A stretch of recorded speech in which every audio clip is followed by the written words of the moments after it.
At the networking event, deep in camaraderie between companies, as soon as Mr. Adams spotted my wife and me, he began uttering unbelievable remarks. "We don't have seats arranged for you guys. Subcontractors should head back home." "Then can you call the president right away?" My wife natally retorted immediately, leaving Mr. Adams with his mouth agape in surprise. It's impossible to call our busy president just for subcontractors. We can find replacements for you anytime. If you can't call the president, we'll be leaving." Then, as Natalie grabbed my arm, we headed for the exit. President Parker, the president of the contracting company, appeared upon hearing what had happened. His face turned pale, and eventually he began to tremble violently. "I'm Alex. I'm 42 years old, living happily with my beloved wife, Natalie. I run a manufacturing factory that produces mechanical parts, which was originally owned by my father-in-law. I met Natalie during our college days. Having been fascinated by machinery since childhood, I pursued mechanical engineering in college. I was burning with youthful hope in my heart, wanting to create something new that would shape the society of the future. However, reality wasn't as straightforward, with experiments mostly ending in struggles. Despite feeling defeated, wondering if this was the extent of my capabilities after coming all the way from the countryside, I persevered through countless experiments.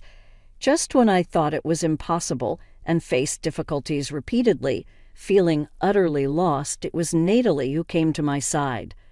Seeing me struggle with an experiment, she quickly solved the problem and told me, "Alex, you were almost there in solving a problem, but the difference between you and me is whether or not we believe it can definitely be done." With a smile, Natalie completely captivated my heart. Believing that something can be done versus giving up thinking it's possible changes the outcome.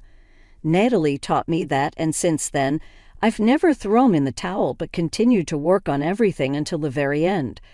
The result was a strong mentality that even without much basis or experience, if I gave it my all, things would somehow work out.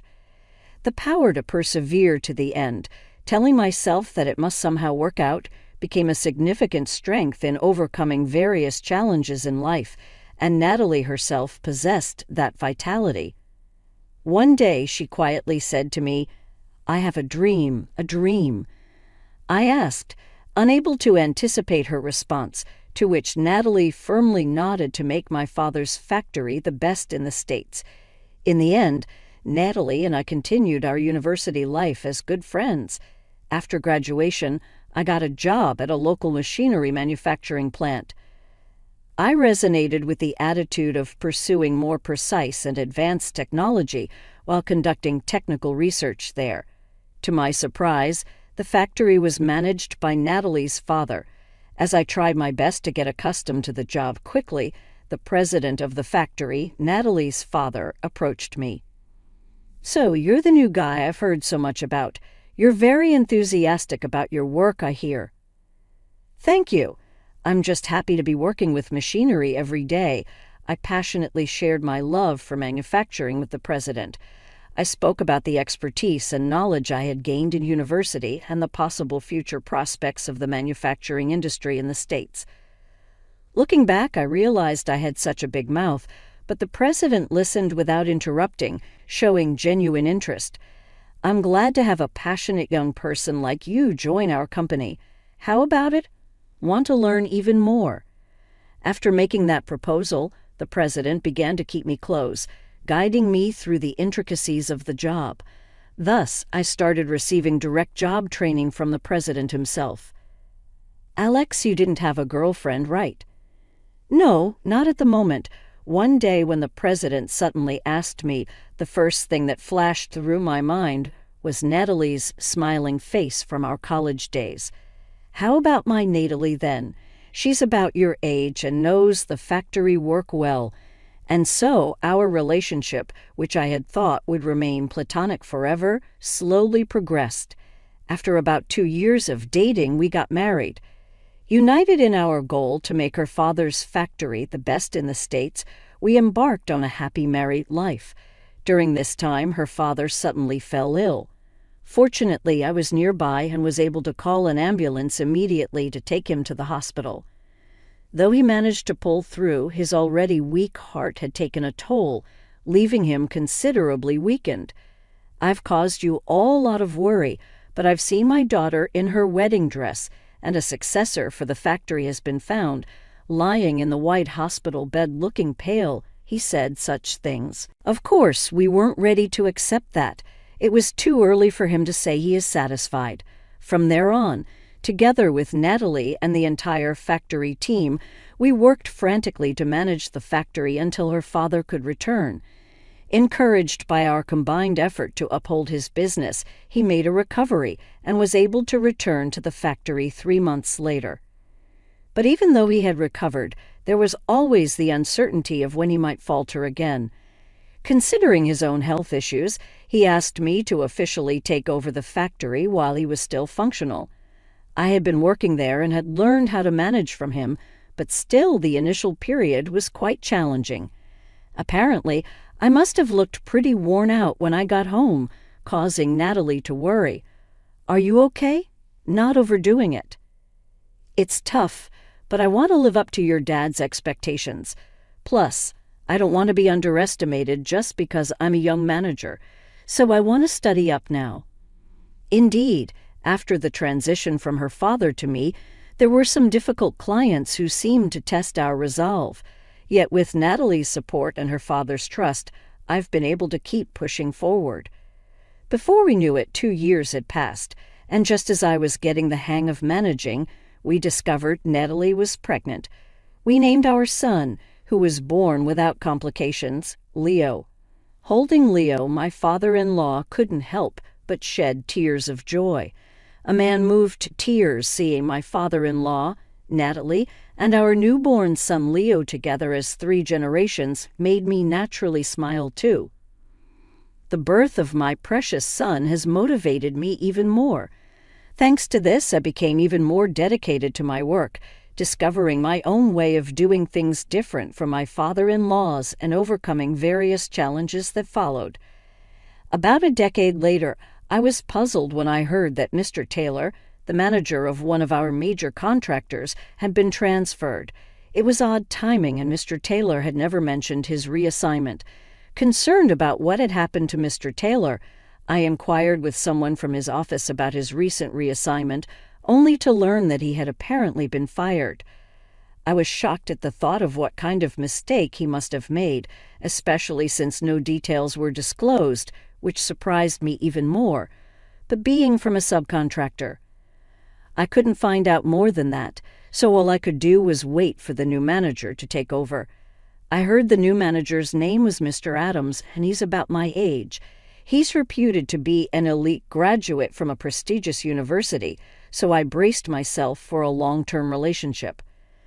Although I was truly grateful to Mr. Taylor for all his help, I felt a mix of sadness and the necessity to first pay a visit to greet the new manager. After I informed his office of my planned courtesy visit to the new manager, I thought my father-in-law should be aware of this matter involving Mr. Taylor. "So that's what happened. I'll check on it from my end, too, so you just focus on the factory work," he said with a complexity in his expression I had never seen before. This situation took a turn the next day. While giving work instructions at the factory as usual and making my rounds, a man I didn't recognize appeared.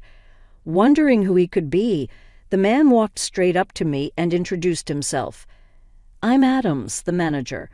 I've taken over this factory's account from my predecessor." "So you're Mr. Adams. I look forward to working with you." I greeted politely to Mr. Adams, who stood with his arms crossed looking down on me.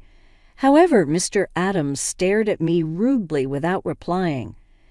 "Coming all the way here, and you're not even offering a cup of coffee. I'm sorry, I wasn't ready." While enduring his cold gaze, I hurriedly prepared some coffee. From my past experience, I knew with these types of people, it's best just to keep your head down and make them feel superior. That way they'd be satisfied and leave without causing any problems. As I handed over the coffee while keeping my head down, Mr. Adams seemed to cheer up as expected, leaning back and sipping his coffee with satisfaction. "You seem to know your place. If Mr. Taylor were here, he would have greeted us with a cheerful smile and a good job." In contrast, Mr. Adams' arms crossed, was surveying the factory. It was at this moment, filled with apprehension, that I realized this wouldn't be straightforward. "How are you feeling?" Natalie came over with Leo, stopping suddenly. That's right. She mentioned she would bring Leo over today. As I recalled this, Mr. Adams blurted out something unexpected. "What? You're Natalie? You're Adams." The surprised looks exchanged between the two caught me off guard as well. It seemed they knew each other, but Mr. Adams, still in shock, continued, "Is that kid yours?" "So the factory owner's daughter married a factory worker. So what? Who we marry is none of your business, Adams." Natalie easily dodged Mr. Adams' harsh comment, standing firmly by my side with Leo. "This man is my husband. He's important to me, helping to build up this factory." Leo innocently showed me his elementary school quiz, looking for praise, while I smiled and complimented Leo. I was taken aback by Mr. Adams' reaction. It felt like he was staring intently at me for a moment, but he quickly reverted to a sneering demeanor, openly mocking Natalie. "So you married a bottom-rung worker for the sake of your family business, regretting your life choices yet?" Mr. Adams spoke down to both Natalie and me, although. Seething inside, I kept my composure for Leo's sake, who was still just a grade schooler then. Natalie smiled brightly. "I'm incredibly happy to be married to this man." Her smile dissolved my irritation, filling me with joy instead. What a waste of my time. Seeing our interaction, Mr. Adams clicked his tongue and left the factory. What was that attitude? Unbelievable, really. He's just as unpleasant as ever. Natalie briefly explained to me that Mr. Adams was her classmate in high school. Seeing her grimace, implying she didn't want to talk about it much, I stopped asking about him. Still, I couldn't help but worry about the troublesome character now in charge. However, I quickly forgot about my grievances with Mr. Adams when I was informed about a major project underway. Our factory's products were going to play a crucial role, so I focused all my energy there. But just when I was fully engaged, I got another call from Mr. Adams. I tensely picked up the phone, assuming the call must be in connection with the project, but he began to complain, which was totally out of the point. "What was with your attitude last time?" I'm the manager who personally made the effort to visit the site. I had never expected such disrespectful treatment. "I apologize if I made you uncomfortable," I managed to say, though Mr. Adams just spat up his words one-sidedly. "Unlike you subcontractors, I have a promising future. Remember, I have the power to end our dealings with just one word." After having his say, Mr. Adams hung up. I was astonished. He called just to say that. Then another employee called. According to this employee, to ensure the success of a large project, there was going to be a networking event for all involved companies. Mr. Adams was supposed to inform us, but after his abrupt end to the call without mentioning it, this employee hurriedly contacted me to confirm our attendance. Without this call, I would have missed the networking event entirely. I thanked the employee and confirmed our schedule. Though I was free, the thought of facing Mr. Adams at the event made me sigh. On the day of the networking event, I made sure to arrive at the venue early just in case. Both Natalie and I attended the event and started scanning the room to see if there were any familiar faces. It was still early, and people were scattered about when suddenly I heard a familiar voice from behind. "Why is a blue-collar worker from a PU factory here?" It was Mr. Adams who had found me and decided to challenge me. Ignoring him wasn't an option. He looked us over, sneering and laughing dismissively. "Why on earth are two of you here? Don't you realize you're out of place? Today's gathering is for the executives of respectable companies, not for subcontractors like you."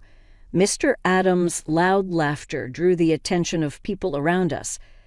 Trying to escape the awkward situation, I offered him a forced smile. "Excuse me, I need to greet some other people. I'm not done talking to you yet." We tried to dodge Mr. Adams, but it seemed he was determined not to let us go easily. Caught in a difficult situation, Mr. Adams approached me, looking down with an ugly smirk, and declared, "There's no seat prepared for you guys. Subcontractors should head home." "Then could you call the president right now?" Natalie retorted on the spot, leaving Mr. Adams gaping with wide eyes. There's no way I can call the busy president just for a small subcontractor. There are plenty of others to take your place. You're saying you can't call the president. Then we'll have to step down from the project." With that, Natalie took my arm and we started heading for the exit. Mr. Adams, looking smug as if he had successfully sent us packing, showed no sign of wanting to stop us. That's when it happened. Alex, the one who called out to me with a puzzled look, was President Parker, the president of the contracting company. I stopped in my tracks and offered a handshake to President Parker. "President Parker, you've arrived early. I heard you were coming, so I thought I'd drop by to catch up with you and ask for any updates." He likely referred to my father-in-law. I knew that my father-in-law and President Parker have been acquaintances for over 30 years since the establishment of the company. But since my father-in-law fell and I took over, the opportunities to meet had dwindled.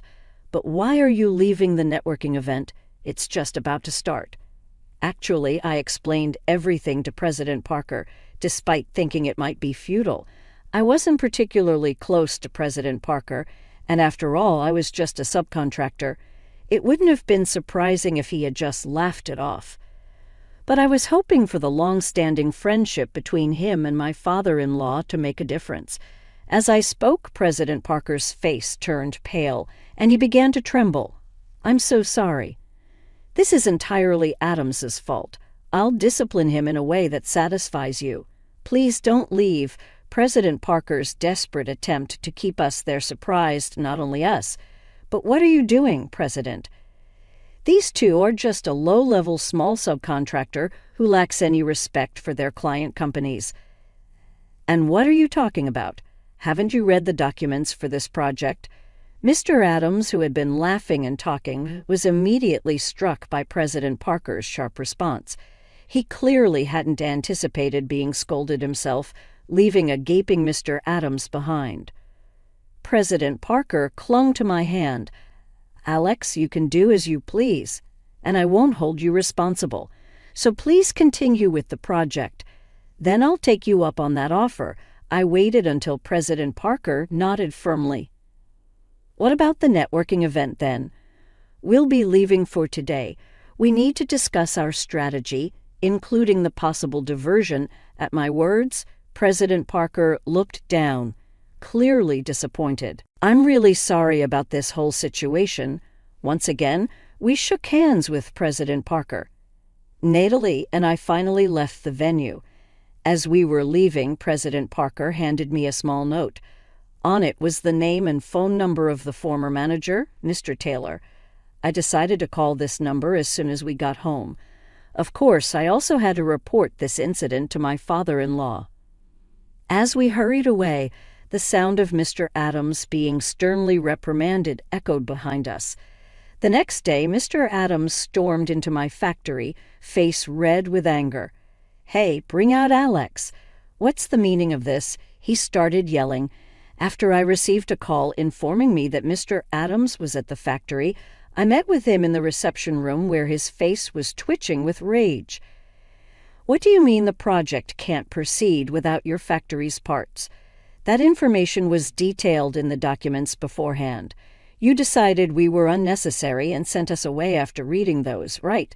Surprised by my retort, Mr. Adams fell silent. Being silenced by just one comeback seemed to reveal his fragility more than expected. "If that's all you had to say, could you please leave?" I pointed towards the exit, but Mr. Adams weakly shook his head. "Listen," I was told by the president. Is it true you're not participating in this project? Our president and your former president are good friends, right? Think it over. After discussing with the former president, we decided to terminate this contract. There are plenty of other subcontractors like us, aren't there? At my words, Mr. Adams turned pale and started sweating profusely. I knew exactly why he was so desperate. Without our factory, the project itself wouldn't stand a chance. The project was actually predicated on using a product for which I hold a patent. The difference in management direction I took from my father-in-law was acquiring that patent. Besides managing the factory daily, I had been working on prototypes of a product I started researching in college. With Natalie's help, who studied with me at the same university, it took us 2 years to finally succeed in its development. Our unique patented product not only contributed to the factory's profits, but also led to an upward trend in our financial situation. Hearing about our reputation, this project was put together. In other words, without our product, the large project would go back to the drawing board. Mr. Adams, despite being a participant in the project, was apparently unaware of the situation. Had he thoroughly read the documentation, he would have understood the importance of our factory, but he probably skipped over it, thinking it was just another simple job because we were subcontractors. Don't you have any sense of responsibility? If this project fails, what will you do? If it comes to that, I suppose I'd have to take responsibility. But no worries, we've already signed with another company. Mr. Adams gasped for air and widened his eyes at my words. Actually, on the day of the networking event, I called the contact number President Parker gave me for Mr. Taylor. Then I found out Mr. Taylor had started a new company. Actually, I'm receiving support from President Parker. Would you consider signing a contract with us? Mr. Taylor, who reached out to us for a contract, kindly explained what had happened when he left his previous job. It turns out Mr. Adams had been habitually harassed by Mr. Taylor, and he made an initial report of such misconduct to the higher-ups. However, a faction within the company that favored Mr. Adams, led by a vice president, squashed Mr. Taylor's complaints. Thinking he could no longer stand it, Mr. Taylor decided to resign. When he submitted his resignation, President Parker approached him and had already established a new company as a subsidiary. President Parker, too, was fed up with the vice president's faction and their schemes, but their influence reached deep into the company core, making it difficult for even the president to turn things around. So they gradually transferred talented employees like Mr. Taylor to the subsidiary. In light of the current situation, President Parker endorsed my factory, which produces indispensable parts, to Mr. Taylor's company. I decided to contract with Mr. Taylor's company moving forward. Explaining this, Mr. Adams turned red with rage. Are you kidding me? If this project isn't realized, then we're losing millions. Just sign a contract with us, quick. But Mr. Adams, you were the one who discarded us, right? We've already signed a contract with another company that is participating in the project with a new company, so it's impossible to contract with you now. I kept firmly refusing Mr. Adams each time he persistently pleaded with me. After about 30 minutes of this back and forth, Mr. Adams finally realized it was pointless and slumped to his knees. We watched Mr. Adams walk away from the factory with a slouched back, and then we returned to our usual work. Months later, President Parker visited our factory. Since that incident, he has been working on restructuring the company to counter the vice president's faction, including Mr. Adams. I've really caused you a lot of trouble this time. How can I possibly make it up to you? He said with an exhausted face to me. President Parker then began to talk about the aftermath. Allegedly, Mr. Adams was considered competent initially, but began to act recklessly as soon as he started receiving favor from the vice president. Moreover, before he was involved with our incident, he had caused similar disturbances in various departments. However, because of his strong connection with the vice president, no one dared to correct him. As a result, Mr. Adams developed the mistaken confidence that due to his importance, he could act however he wished. This led him to unnecessarily involve us in trouble at the networking event. Even after being admonished by the president, Mr. Adams showed no sign of remorse. "I was just doing my job the way I see fit. There are plenty of factories out there, so it doesn't matter how I treat them," he defiantly stated. This attitude finally angered the usually mild-mannered President Parker, resulting in Mr. Adams being transferred to another department. It may sound like an excuse, but I was on a long-term business trip abroad when Mr. Adams was appointed manager. I received reports but judged only based on performance numbers. Failing to grasp his personality, which led to this trouble, President Parker explained, apologizing again. Some time later, I received a call from an acquaintance at another company informing me that Mr. Adams had resigned. Though he avoided being fired after the vice president faced numerous allegations and resigned, the story somehow leaked, subjecting him to cold stares from everyone in the company. Moreover, he was transferred to a section where he is tasked to compile the company's history, essentially a menial job with no significant responsibilities. Obviously, it's a task to gently kick him out. Feeling unable to endure such a position, Mr. Adams voluntarily resigned. He might have had a difficult personality, but he was smart. Natalie commented upon hearing the news, acknowledging Mr. Adams' capabilities. He had made significant achievements to be recognized as a manager by President Parker, at least on paper. It seems Mr. Adams' promotion led to overconfidence, culminating in this debacle. Perhaps it was my presence that spurred his actions, I speculated.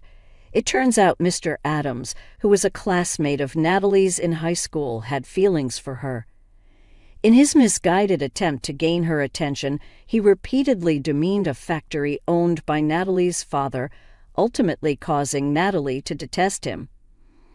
"I told him, 'Don't ever talk to me again. I don't even want you near me,'" she recalled, marking the end of their relationship. Just as Natalie declared, there was no contact from Mr. Adams after high school graduation. Yet, after becoming a professional and learning that his company did business with Natalie's factory, he, filled with confidence from his position as a manager, tried to reach out to her. But she was already married to me with a grade school child, which probably threw off his expectations. "It's really childish and annoying that he would harass you out of jealousy. I'm sorry for causing you trouble," Natalie said, apologizing with her hands together. But of course, I wasn't mad at all. Instead, I felt reassured by Natalie's decisive handling of the situation, feeling strong that together we could overcome anything the future might hold for the factory. Months later, after Mr. Adams resigned, reputedly he was struggling to find new employment due to the rumors of this debacle. Facing rejection after rejection, with his savings depleted and forced out of his home, Mr. Adams fell into poverty. Working day labor jobs while in debt to cover living expenses, juggling multiple jobs but having to bow to younger supervisors bruised his pride. Eventually, unable to hold down any job for long, he kept moving from one job to another. Now, with any small amount of money he gets, he spends his days drowning in cheap liquor, drawing complaints from other residents in his low-cost apartment. The day he hits rock bottom might not be far off. On the other hand, I am still working with my factory team as an owner. Our relationship with a new company led by Mr. Taylor is flourishing, engaging in ambitious dealings that leave us satisfied. President Parker's company is slowly returning to a healthy state, and we look forward to the day we can resume our transactions, a hope shared with my father-in-law. Furthermore, with Leo becoming a middle schooler and gaining independence, Natalie has more time to help out at the factory. For my family and the precious factory, I am committed to doing all I can, confident that together we can face any new challenges. Even if new problems arise in the future, I'm sure we can overcome them with everyone's support. Someday we'll achieve Natalie's dream of making this factory the best in the States. With this hope in my heart, I step into the factory today, believing that if we tackle it with a mindset that we can do it, success will surely follow.